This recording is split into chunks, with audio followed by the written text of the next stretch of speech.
آئیے ہمارے اس جلسے کا اختتام حضرت مولانا سید مبشر پاشا صاحب کی دعا پر اختتام سے ہوگا. میں حضرت خواہش کرتا ہوں کہ دعا کا عطا فرمائے اور اس جلسے کا اختتام.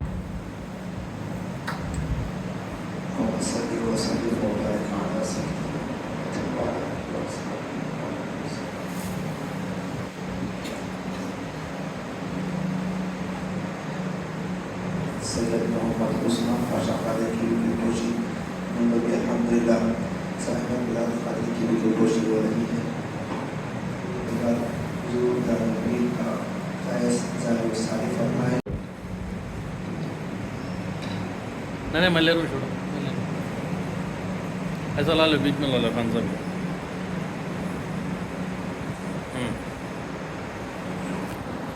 صاحب میرے کو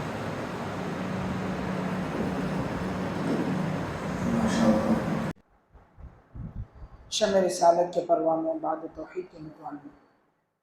آقا کائنات کے شعبوں میں آئیے آپ اور ہم مل کر انتہائی عقیدت محبت و الفت مسرت و شادمانی کے ساتھ اس بھیک دینے والے داتا و آقا غریبوں کے غمخوار بے کسوں کے کس بے سہاروں کے سہارا رحمت للعالمین راحت العاشقین دانا سبل مختار کل حق رسول احمد مجتبی محمد مصطفیٰ صلی اللہ تعالی علیہ وسلم کی بارگاہ پرجمال میں ایک مرتبہ جھوم جھوم کر درود پاک نذرانہ پیش کریں. پڑھیے اللہم صلی علی سیدنا مولانا محمد معدن الجود والکرم وآلہ الکرام ابنہ الکریم وبارک وسلم. صلاۃ و سلام علیک یا رسول اللہ صلی اللہ تعالی علیہ وسلم. مولا یا صلی وسلم دائما ابدا علی حبیبک خیر الخلق کلہم. کیا شان احمدی کا چمن میں ظہور ہے، ہر گل میں ہر شجر میں محمد کا نور ہے. اور واہ کیا جود و کرم ہے شہ بطحہ تیرا، نہیں سنتا ہی نہیں نہیں سنتا ہی نہیں مانگنے والا تیرا. واہ کیا مرتبہ اے غوث ہے بالا تیرا، واہ کیا مرتبہ اے غوث ہے بالا تیرا. اونچے اونچوں کے سروں سے ہے قدم اعلیٰ تیرا، سر بھلا کیا کوئی جانے کہ ہے کیسا تیرا. اونچے اونچوں کے سروں سے ہے قدم اعلیٰ تیرا. اور پھر اعلیٰ حضرت فرماتے ہیں کہ تیری سرکار میں لاتا ہے رضا اس کو شفیع، تیری سرکار میں لاتا ہے رضا اس کو شفیع. جو میرا غوث ہے اور لاڈلا بیٹا تیرا، جو میرا غوث ہے اور لاڈلا بیٹا تیرا. حضرین کرام، جس آیت کریمہ کا میں نے تلاوت کا شرف حاصل کیا ہے اس میں اللہ رب العزت ارشاد فرما رہا ہے کہ الا ان اولیاء اللہ لا خوف علیہم ولا هم یحزنون. الا جان لو، خبردار ہو جاؤ، ان اولیاء اللہ لا خوف علیہم ولا هم یحزنون، کہ بے شک اولیاء اللہ کو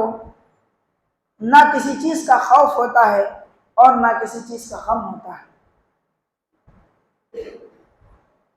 حضرین کرام، اس آیت کریمہ میں اللہ رب العزت نے اپنے ولیوں کی تعریف فرمائی ہے، جس میں سب سے اعلیٰ مرتبت جس کا مقام ہے اور جس کو اللہ رب العزت نے قطب الاقطاب بنایا ہے، جس کو اللہ رب العزت نے قطب الارض و سماوات بنایا ہے، جس کو اللہ نے قطب اللوح والقلم بنایا ہے، اور اللہ رب العزت نے وہ حضور غوث پاک رضی اللہ تعالیٰ عنہ کو بڑا مرتبہ قطبیت کبریٰ اور ولایت عظمیٰ جس کو نوازا ہے، وہ غوث پاک جو سادات حسینیہ اور حسنیہ میں بڑے اعلیٰ مرتبہ کے فائز بزرگ ہیں، جن کا تعلق ہوتے ہوئے حضرت عبداللہ محض رضی اللہ تعالیٰ عنہ بن حضرت حسن مثنیٰ بن حضرت حسن اور بن حضرت علی المرتضیٰ رضی اللہ تعالیٰ عنہ سے جن کا تعلق جا کر ملتا ہے، یہ انہی کی اولاد سے ہیں۔ حسنی حسینی سید ہیں جن کو قادری کہا جاتا ہے۔ حاضرین کرام،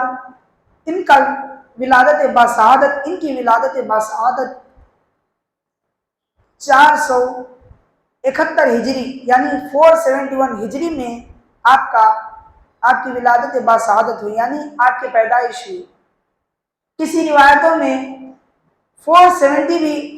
ان کی ولادت باسعادت یعنی ان کی پیدائش کا دن بتایا گیا ہے، پیدائش کا سال بتایا گیا ہے، اور ان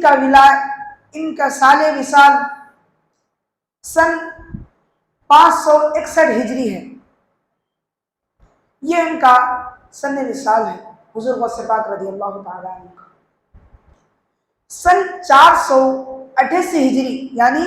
488 ہجری میں جبکہ آپ کی عمر 18 سال تھی، آپ ایک قصبہ جیل، جس کا قبیلہ آتا ہے جیلان، یا اس کو اردو میں یا فارسی میں کہتے ہیں گیلان، اس قبیلے سے آپ کا تعلق تھا، یعنی اسی قبیلے میں آپ پیدا ہوئے تھے غالباً۔ تو آپ وہاں کے رہنے والے تھے، تو آپ 18 سال کی عمر میں یعنی 488 ہجری میں آپ وہاں سے بغداد شریف تشریف لائے۔ آپ بڑے بڑے شیوخ، بڑے بڑے ائمہ، بڑے بڑے بزرگان دین سے آپ نے علم حاصل کیا۔ اہل فضل و کمال کے بزرگوں سے آپ نے، بڑے بڑے ائمہ سے آپ نے علم فضل حاصل کیا۔ آپ کو علم اس طرح آپ نے حاصل کیا ہے، سب سے پہلے آپ نے قرآن مجید کو پڑھا اور اس کا علم حاصل کیا۔ قرآن مجید کو، اس کی قرأت اور اس کے اسرار و رموز اور اس کی تجوید اور اس کی روایت اور اس کے ریاضات، اس سے حضور غوث پاک رضی اللہ تعالیٰ عنہ نے اس طرح علم حاصل کیا ہے صرف قرآن مجید کا۔ اور پھر حضور غوث پاک رضی اللہ تعالیٰ عنہ نے بڑے بڑے ائمہ، اہل فضل و کمال کے بزرگوں سے سماع حدیث فرمایا، یعنی حدیثوں کا علم سیکھا، اور پھر آپ ایسے عالم دین بنے، ایسے مفتی کامل بنے کہ جس کے فتوے کو دیکھ کر اور جس کے علم و فضل کو دیکھ کر بلکہ سارے بغداد کے نہیں، سارے عراق کے نہیں، بلکہ سارے مسلمان کے جتنے بھی ممالک تھے، یوں سمجھ لو کہ ساری دنیا کے جتنے ممالک تھے، تمام علماء کرام حضور غوث پاک رضی اللہ تعالیٰ عنہ کو اپنا مرجع بنا لیا تھا۔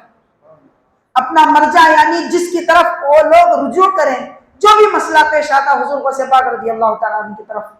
اس کو منسوب کر دیتے۔ حاضرین کرام، حضور غوث پاک رضی اللہ تعالیٰ عنہ بہت بڑے فضل و کمال کے بزرگ تھے، اور حضور غوث پاک رضی اللہ تعالیٰ عنہ جب تمام لوگ ان کو اپنا مرجع بنا لیا تو اللہ رب العزت نے ان کو تمام امت مسلمہ پر ظاہر فرمایا۔ جب تمام امت مسلمہ پر اللہ رب العزت نے ان کو ظاہر فرمایا تو پھر اللہ رب العزت نے ان کے کمالات اور ان کی ہیبت اور رقت کو تمام لوگوں کے دلوں میں ڈال دیا، اور ان کی محبت کو تمام لوگوں کے دلوں میں ڈال دیا، اور آپ بڑے علم و فضل کے حامل تھے۔ آپ ہر چیز میں امام تھے، آپ تصوف میں بھی امام اس دور کے کہلاتے تھے،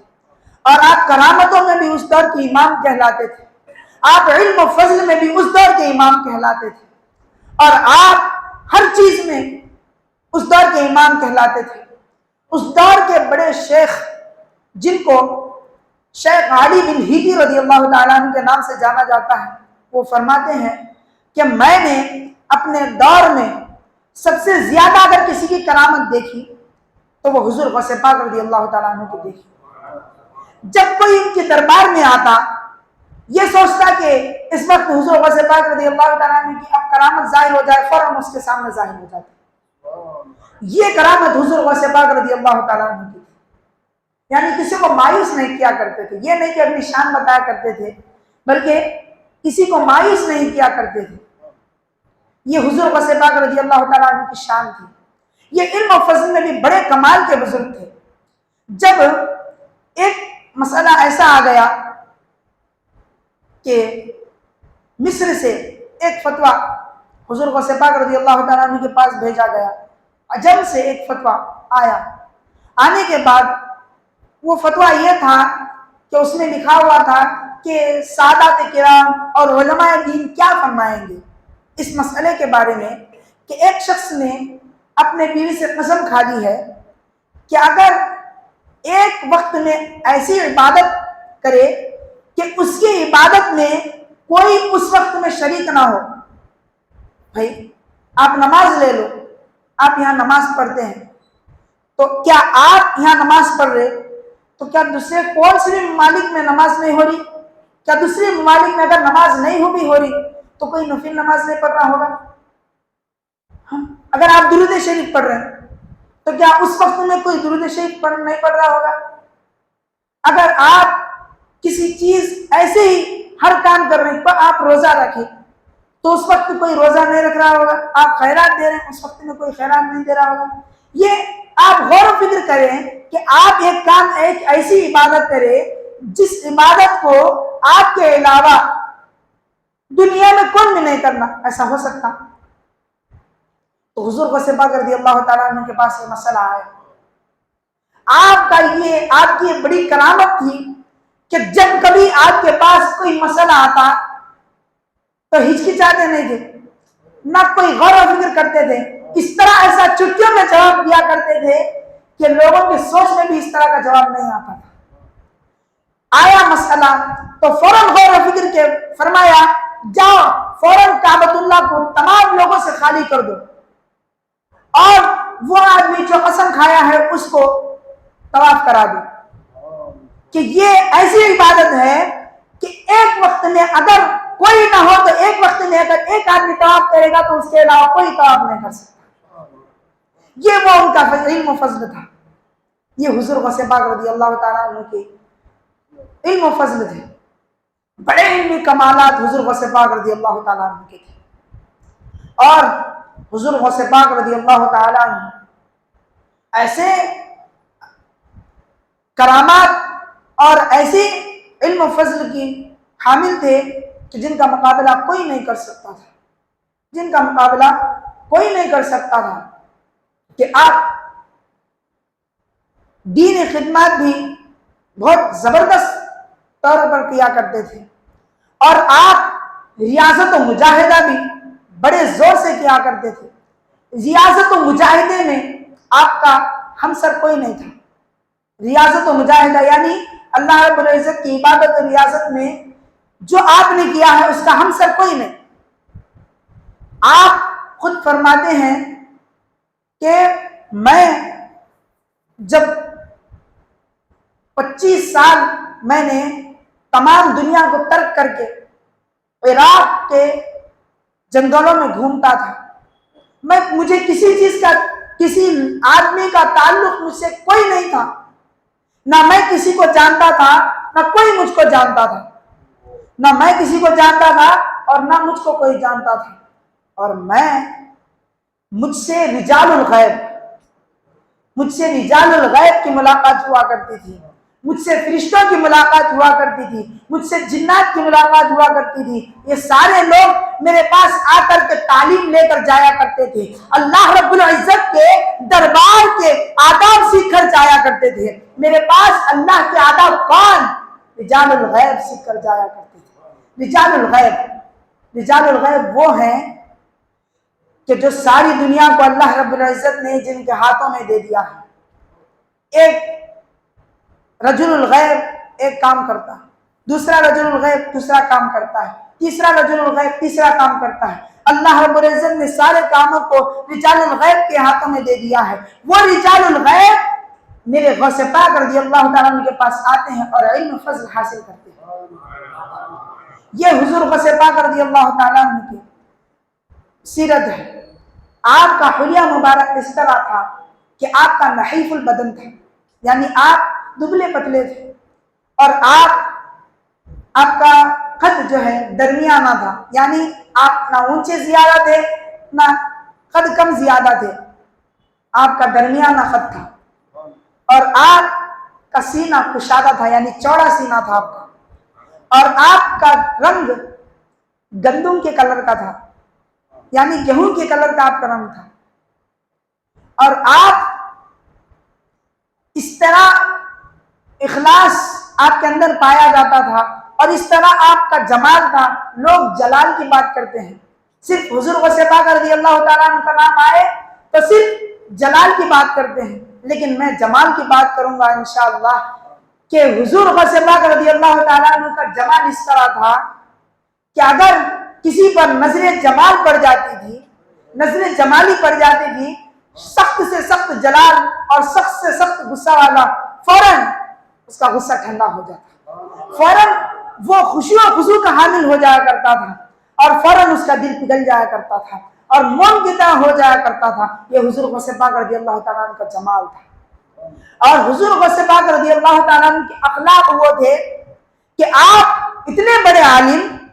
کہ دنیا میں ان کا مقابلہ کوئی نہیں کر سکتا تھا، لیکن وہ علماء کرام کو بھی وقت دیا کرتے تھے، علماء کرام کو بھی وقت دیا کرتے تھے، لوگوں کو بھی وقت دیا کرتے تھے، طلباء کے ساتھ بیٹھا کرتے تھے، اور اگر کوئی طالب علم ان کے سامنے جھوٹی قسم کھا کر کچھ بولتا تو آپ مان بھی جاتے تھے۔ یہ بڑا مزاج آپ کے اندر موجود تھا، آپ بڑے اخلاق کے پیکر تھے، بڑی اخلاق کی سیرت آپ کے اندر موجود تھی۔ ارے وہ غوث جس کو اللہ رب العزت فرماتا ہے کہ انا اخرتک ولتصنع علی عینی، فرماتے ہیں حضور غوث پاک رضی اللہ تعالیٰ عنہ، میں وہ ہوں جو دن میں 70 مرتبہ یہ آواز مجھے آتی ہے، وانا اخترتک ولتصنع علی عینی، میں تجھے چن لیا ہوں کہ میں تجھے اپنے سامنے رکھ کر تیری پرورش کی جائے۔ یہ حضور غوث پاک رضی اللہ تعالیٰ عنہ کا فضل تھا، یہ حضور غوث پاک رضی اللہ تعالیٰ عنہ کا کمال تھا، یہ اللہ رب العزت کا ان کے اوپر بڑا خاص فضل تھا۔ یہ حضور غوث پاک رضی اللہ تعالیٰ عنہ واعظ و نصیحت بھی بڑا کیا کرتے تھے، واعظ و نصیحت بھی بہت زبردست کیا کرتے تھے۔ اللہ رب العزت نے بخشش کی کنجیاں بھی ان کے ہاتھ میں دے دی تھی، بخشش کی کنجیاں بھی اللہ رب العزت نے ان کے ہاتھ میں عطا کر دی تھی۔ حاضرین کرام، حضور غوث پاک رضی اللہ تعالیٰ عنہ ارشاد فرماتے ہیں کہ مجھے شروع اوقات میں جب میں ابھی میں واعظ و نصیحت نہیں کر رہا تھا تو اس وقت اٹھے بیٹھے میری نصیحت کی جاتی تھی، غیر سے میری نصیحت ہوتی تھی، کیا کرنا کیا نہیں کرنا، کس طرح کرے تو کیا ہوگا، کس طرح نہ کریں گے تو کیا ہوگا، یہ سب سے پہلے مجھے نصیحت کی گئی، یہ سب سے پہلے مجھے نصیحت کی گئی، اور اس طرح میری نصیحت کی گئی۔ پھر اس کے بعد مجھے تمام لوگوں کے سامنے بھیج دیا گیا۔ جب میں سب سے پہلے آیا بیان کرنے لگا، واعظ و نصیحت کرنے لگا، تو سب سے پہلے میرے بیان سننے والے صرف 2 لوگ یا 3 لوگ ہوا کرتے تھے۔ جب میں اللہ رب العزت کی بارگاہ میں اللہ رب العزت کا دین پھیلاتے ہوا جب جاتا گیا تو پھر لوگوں کا مجمع بڑھتا گیا، مجلس میں ایسی مجلس ہو گئی تھی کہ مجلس میں بیٹھنے کی جگہ نہیں، تو پھر میں نے اپنی مجلس کو چھوڑ کر، یعنی اپنی جامع مسجد کو چھوڑ کر میں نے عیدگاہ کا میدان پکڑا۔ جب عیدگاہ میں گیا تو عیدگاہ میں بھی یہی ماحول تھا۔ پھر میں نے شہر کے باہر میدان میں اپنا منبر لگایا اور پھر بیان کرنا شروع کیا۔ 70,000 لوگوں کے قریب مجمع ہوا کرتا تھا، وہ حضور غوث پاک رضی اللہ تعالیٰ عنہ کے واضح نصیحت تھی، اور فرماتے ہیں کہ ایک جس طرح میں آج یہاں پر اگر سامنے والے کو جس طرح نئی آواز سنی آتی تھی تو آخر میں بھی وہی آواز میری سنی آتی تھی۔ وہ حضور غوث پاک رضی اللہ تعالیٰ عنہ کی کرامت تھی۔ حضور غوث پاک رضی اللہ تعالیٰ عنہ کے پاس رجال الغیب بھی ان کا بیان سننے کے لیے تشریف لاتے تھے، فرشتے بھی ان کا بیان سننے کے لیے تشریف لایا کرتے تھے، جنات بھی ان کا بیان سننے کے لیے تشریف لایا کرتے تھے۔ حضور غوث پاک رضی اللہ تعالیٰ عنہ کے ایک ہم عصر، یعنی ان کے پاس علم حاصل کیے ہوئے ایک بزرگ، یعنی ان کے پاس صحبت حاصل کیے ہوئے ایک بزرگ جو اپنے پاس جنوں کو قبضہ کیے ہوئے تھے، تو وہ اپنے جنوں کے بلانے کے لیے وظیفہ پڑھا۔ وظیفہ پڑھتے ہیں، جن حاضر ہوتے ہیں، لیکن جب وہ وظیفہ ایک مرتبہ پڑھتے ہیں تو جن حاضر نہیں ہوتے۔ کتنی دیر کے بعد جب وہ آنے کا وقت، اتنی دیر میں وہ آتے تو وہ دیر نہیں، کتنی کی دیر وہ ہو جاتی، پھر اس کے بعد وہ جن آ جاتے حضرت کے پاس۔ آنے کے بعد وہ شیخ فرماتے کہ کیا ہو گیا تھا تم لوگوں کو، میں بلایا تھا تم آئے نہیں؟ تو بزرگ فرمایا، وہ ان کے جناب کہتے ہیں کہ اے بزرگ یاد رکھیے کہ ہم حضور غوث پاک رضی اللہ تعالیٰ عنہ کا وعظ سننے کے لیے گئے تھے، ہم ان کا وعظ سننے کے لیے گئے تھے۔ جب کبھی آپ ہمیں بلائے تو آپ یاد رکھیں کہ اس وقت میں نہ بلائیں، ہم حضور غوث پاک رضی اللہ تعالیٰ عنہ کا وعظ سننے کے لیے جاتے ہیں۔ تو پوچھا وہ بزرگ نے کہ تم بھی حضور غوث پاک رضی اللہ تعالیٰ عنہ کا وعظ سنتے ہو؟ تو حضور غوث پاک رضی اللہ تعالیٰ عنہ کے اس بات کو لے کر جناتوں نے کہا کہ آپ کیا بات کرتے ہیں کہ لوگوں سے زیادہ ہمارا ہجوم ہوا کرتا ہے، ہمارے کئیوں قبیلے حضور غوث پاک رضی اللہ تعالیٰ عنہ کے ہاتھ پر بیعت کیے ہیں، ان کے ہاتھ پر اسلام قبول کیے ہیں، وہ میرے غوث پاک رضی اللہ تعالیٰ عنہ کی شان ہے۔ ایک مرتبہ حضرت عبد الرزاق رضی اللہ تعالیٰ عنہ جو حضور غوث پاک رضی اللہ تعالیٰ عنہ کے فرزند ہیں، وہ آئے حضور غوث پاک رضی اللہ تعالیٰ عنہ کے واضح نصیحت کرتے وقت ان کے منبر کے سامنے تشریف فرما ہے، تو حضور غوث پاک رضی اللہ تعالیٰ عنہ ارشاد فرما رہے ہیں، کہہ رہے ہیں کہ اللہ رب العزت نے مجھے یہ کمال عطا فرمایا ہے، مجھے یہ کمال عطا فرمایا ہے، میرا بیان رجال الغیب کے لیے ہوا کرتا ہے، میرے بیان میں فرشتے آ کر اور میرے بیان میں جنات آ کر، میرے بیان میں جو بھی جتنے اولیاء اللہ ہیں، جتنے بھی اولیاء اللہ ہوئے زمین پر ہیں وہ جسموں کے ساتھ آیا کرتے ہیں، اور جتنے بھی نبیان کرام ہیں وہ جسموں کے ساتھ آیا کرتے ہیں۔ جو نبیان کرام موجود نہیں ہیں، فی الحال دنیا فانی میں موجود نہیں ہیں، وہ روحوں کے ساتھ آیا کرتے ہیں۔ یہ جس طرح حضور غوث پاک رضی اللہ تعالیٰ عنہ فرما رہے ہیں اور فرماتے ہیں کہ میرے باس میں حضور کائنات صلی اللہ علیہ وسلم بھی نصیحت کے لیے تشریف لایا کرتے ہیں، یہ جیسا ہی کہنا تھا، اور فرماتے ہیں کہ میرا بیان رجال الغیب کے لیے ہوا کرتا ہے، تو فوراً حضرت عبد الرزاق رضی اللہ تعالیٰ عنہ حضور غوث پاک رضی اللہ تعالیٰ عنہ کے جو سامنے بیٹھے ہوئے ہیں اپنا چہرہ مبارک اٹھاتے ہیں، اپنا چہرہ مبارک اٹھا کر حضور غوث پاک رضی اللہ تعالیٰ عنہ کو جس طرح دیکھتے ہیں تو فوراً آسمان نظر آیا، فوراً جیسا ہی آسمان نظر آیا تو فوراً بے ہوش پڑ گئے اور ان کے بدن پر آگ لگ گئی، فوراً بے ہوش پڑ گئے اور ان کے بدن پر آگ لگ گئی۔ تو حضور غوث پاک رضی اللہ تعالیٰ عنہ نے فوراً اپنے ممبر مبارک سے اترے، وہاں سے اترنے کے بعد انہیں دیکھا، فوراً ان کی آنکھ کو بجھایا اور پوچھا کہ اے بیٹے کیا ہوا ہے، اے بیٹے کیا ہوا ہے؟ تو حضرت عبد الرزاق بغدادی رحمۃ اللہ علیہ فرماتے ہیں، اے ابا جان میں دیکھتا ہوں، جیسا ہی آپ نے یہ بات کہی میں نے سر اٹھا کر آپ کو دیکھنا چاہا، لیکن مجھے آسمان نظر آیا، جیسا ہی میں نے آسمان پر دیکھا کہ رجال الغیب مست میں ہے، رجال الغیب وجد میں آئے ہیں، کوئی وجد میں جھوم رہا ہے، کوئی وجد میں تڑپ رہا ہے، کوئی بے ہوش آ کر نیچے زمین پر گرا ہوا نظر آ رہا ہے، کسی کے بدن پر آگ لگی ہوئی نظر آ رہی ہے۔ حضور غوث پاک رضی اللہ تعالیٰ عنہ کا یہ فضل و کمال ہے، جب حضور غوث پاک رضی اللہ تعالیٰ عنہ بیان کیا کرتے تھے تو کسی مرتبہ اس طرح ہوا کرتا ہے، کسی مرتبہ اس طرح ہوا کرتا ہے کہ حضور غوث پاک رضی اللہ تعالیٰ عنہ فرماتے ہیں کہ اب فرمایا کہ قال ختم ہوا، کہ قال ختم ہوا، اب حال کی طرف لوٹو۔ تو جیسا ہی یہ جملہ کہنا تھا حضور غوث پاک رضی اللہ تعالیٰ عنہ کے سامنے جتنے بھی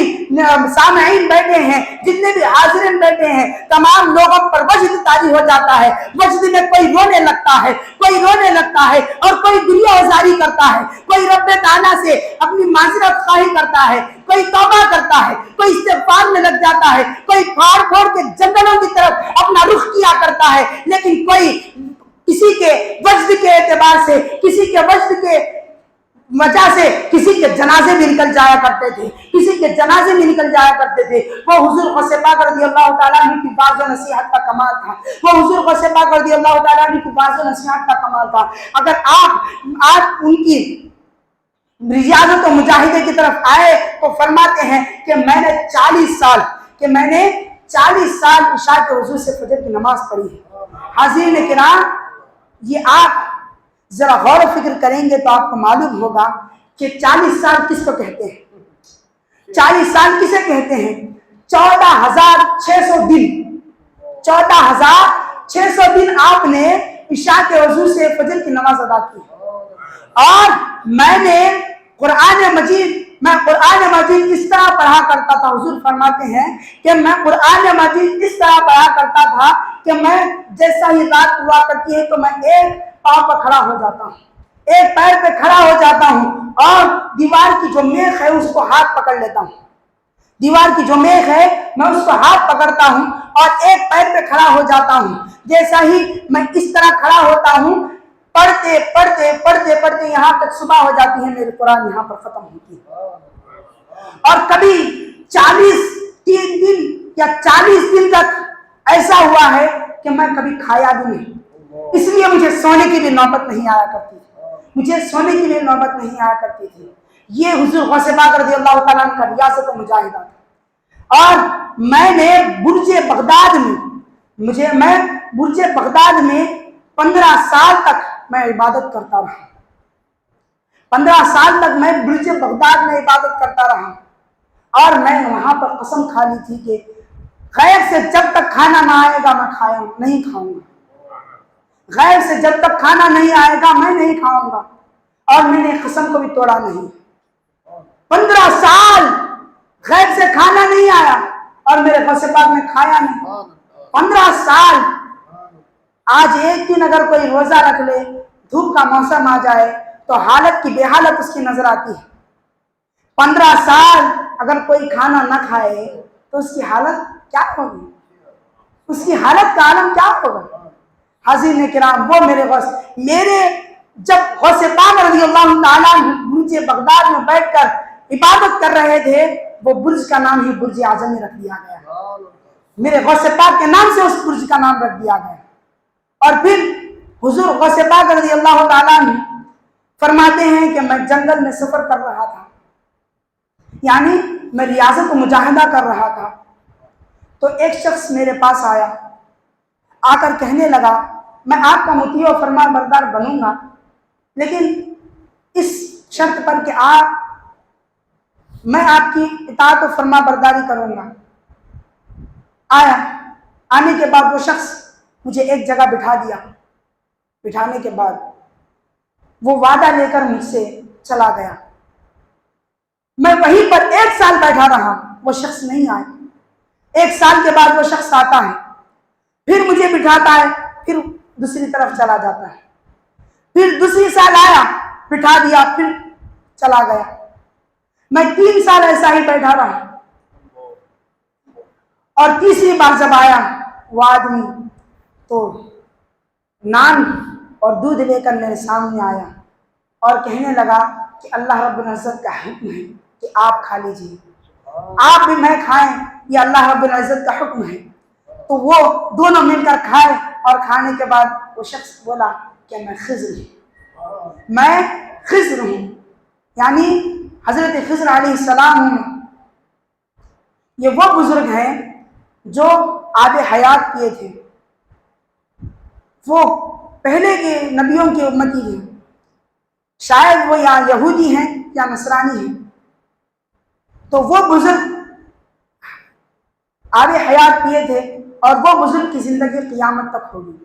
اور وہ رجال الغیب کے سردار ہیں۔ وہ بزرگ غوث پاک رضی اللہ تعالیٰ عنہ کے بارگاہ میں آ کر قبولیت ہوئی اور حضور غوث پاک رضی اللہ تعالیٰ عنہ کے ساتھ تعاون فرمایا۔ یہ حضور غوث پاک رضی اللہ تعالیٰ عنہ کی کرامت ہے۔ اور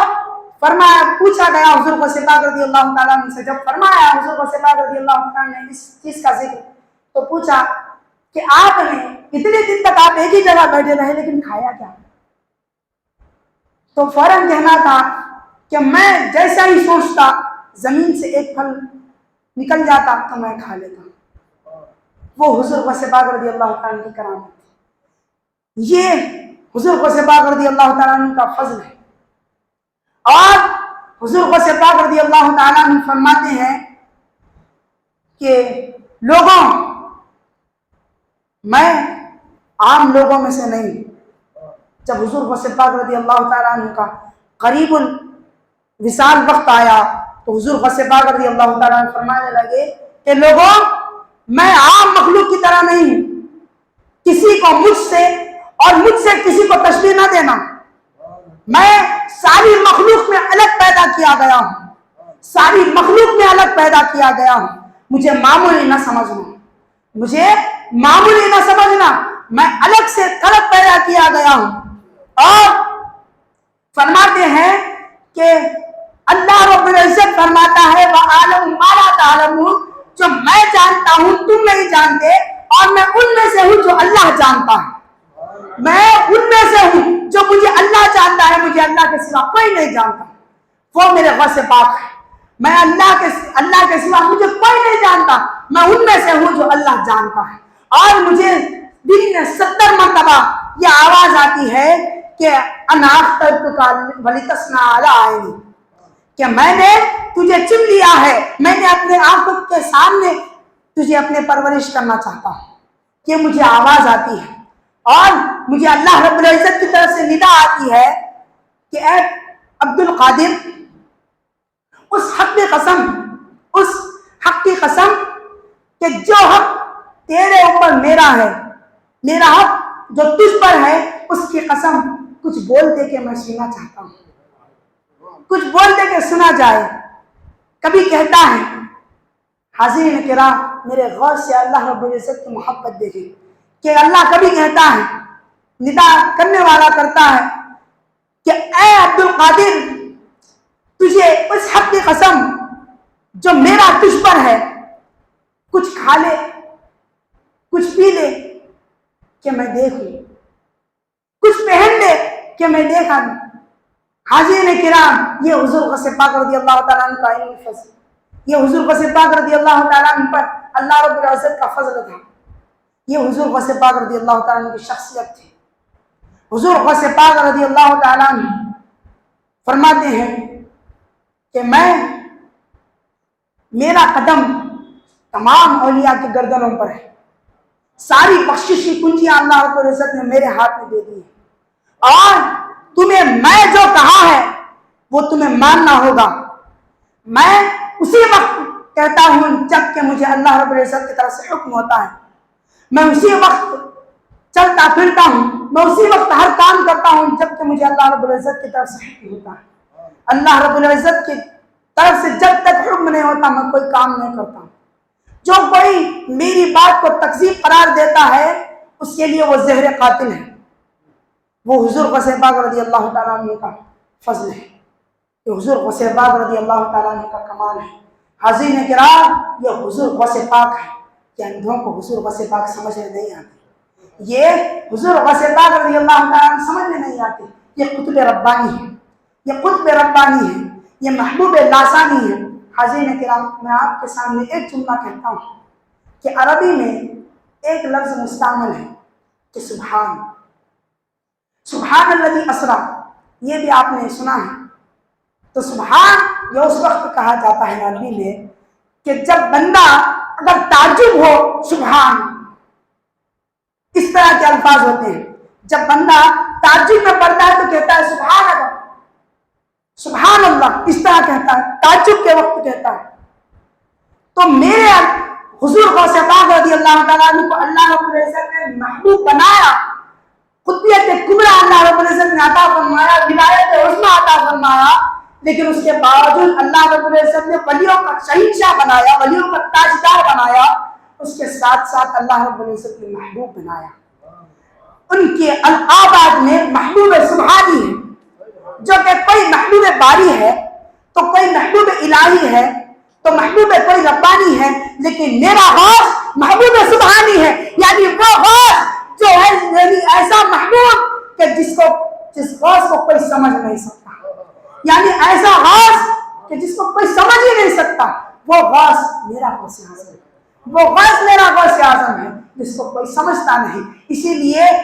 اعلیٰ حضرت کہتے ہیں، واہ کیا مرتبہ اے غوث بالا تیرا، واہ کیا مرتبہ اے غوث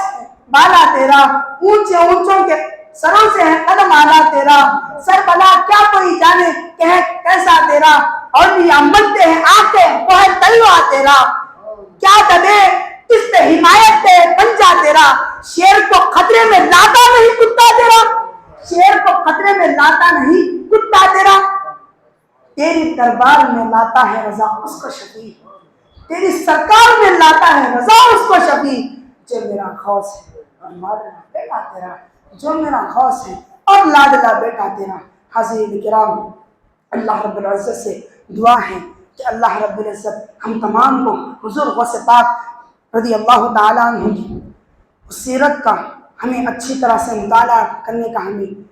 جذبہ عنایت عطا فرمائے، اور ان پر ہمیں عقیدت رہنے کی ہمیں توفیق عطا فرمائے۔ اللہ رب العزت ہمیں ان سے وابستگی رکھنے کی توفیق عطا فرمائے جن کو اللہ رب العزت نے قسمیں دے کر کھلاتا ہے، قسمیں دے کر پلاتا ہے، ویسے غوث کے اللہ رب العزت ہمیں پیروی کرنے کی توفیق عطا فرمائے۔ آمین بجاہ نبی کریم، وآخر دعوانا ان الحمد للہ رب العالمین۔